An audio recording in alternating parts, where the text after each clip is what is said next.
Krepšinio klubo svečias. Man atrodo, kad paėmėm 5. vietą, tai yra... Gal galėjom geriau, bet man atrodo, to pilnai užteko. Kaip gausi, taip gausi, man atrodo, gal ir padarė klaidų, visą kitą, bet buvo gana... Aš galiu visiems priminti, kad reikėtų atsiminti 2005 metų Europos krepšinio čempionatą Serbijoje, o rinktinė tai buvo žymiai galingesnė tai serbų negu Lietuvos šiemetinė ir koks fiasko tarp savų žiūrovų. Tai reikia prisiminti tokius dalykus.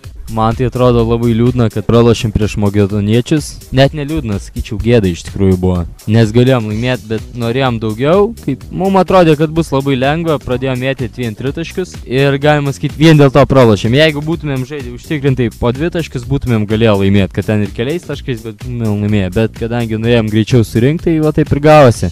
O pats už ką sirgai be Lietuvos? Serbai. Įvertini, ar mūsų treneriui reikia palikti postą ar ne? Nemanau, kad treneris daug klydo. Nemačiau trenerio klaidų. Treneris nedarė tokių klaidų, dėl kurių reikėtų jį atimti postą. Tai tavo nuomonė, taip pat žaidėjai, galbūt bus daugiau jaunų, senų? Manau, bus žymiai daugiau jaunimo. Jaunesnių žaidėjų. Mes daug praradom šiais metais, 2 pagrindinius žaidėjus, tai jau kitais metais galbūt kompensuos visą. Krepšinio klubo svečias.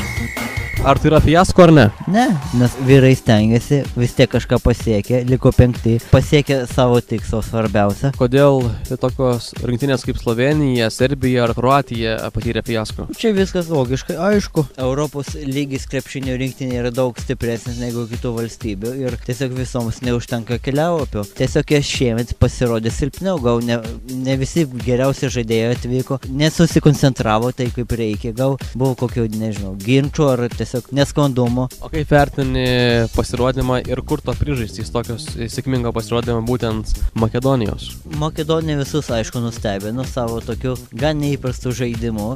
Priimėte savo, visoms komandos priimėte savo žaidimo stilių, neleido visiems pabėgti. Gal nebūt ispanas tik pusfinalį leido kažkaip didesnę persvarą susikrauti, tai su visais kovojo lygiai ir lygiai. Na ir visgi, finalinis ketvirtas.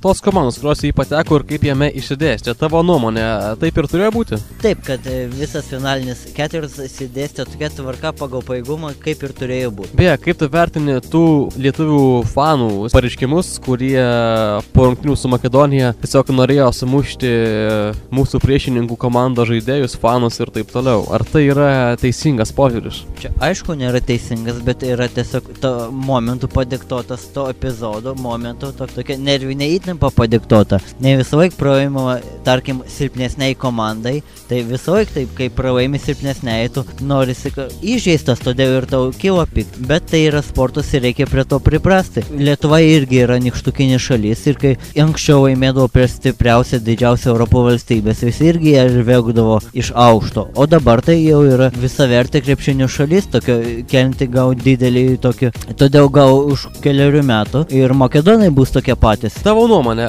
mūsų rinktinė, Lietuvos rinktinė, ta 5. vieta, ar tai atspindi mūsų realią jėgą šiandien, ar visgi tai yra per mažai? Sutikčiau, kad 5. vieta atspindi realią jėgą, nes makedonai buvo tikrai stipresni šiam čempionate. Gal ne visi su to sutiks, bet tikrai parodė savo krepšinį, savo gerą krepšinį, savo gerąją pusę. O 5. vieta atspindi tą norą kovingumą. Sakyčiau, kad šis čempionatas buvo gan neblogas. Organizacinis komitetas tikrai nenuvilė, nebuvo jokių nesklandumų, viskas vyko pagal planą, gal žaidėjams buvo tikrai per didelis krūvis, per 19 dienų, 11 rungtynių padarė savo. Turbūt kaip iš žiūrovo pusės tai yra vis tiek renginys, kuris liks visam gyvenimui, ar ne?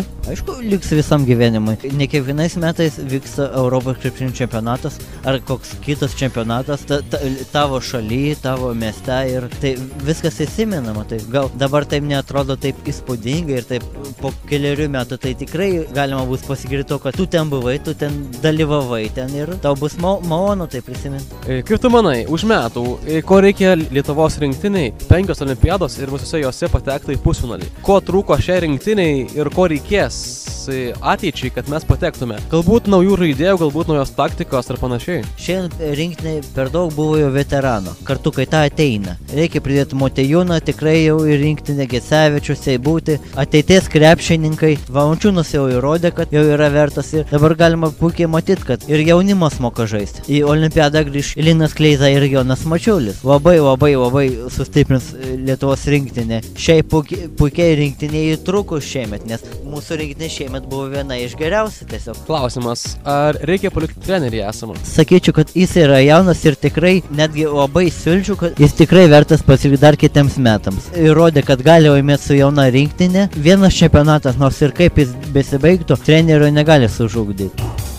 Krepšinio klubo svečias.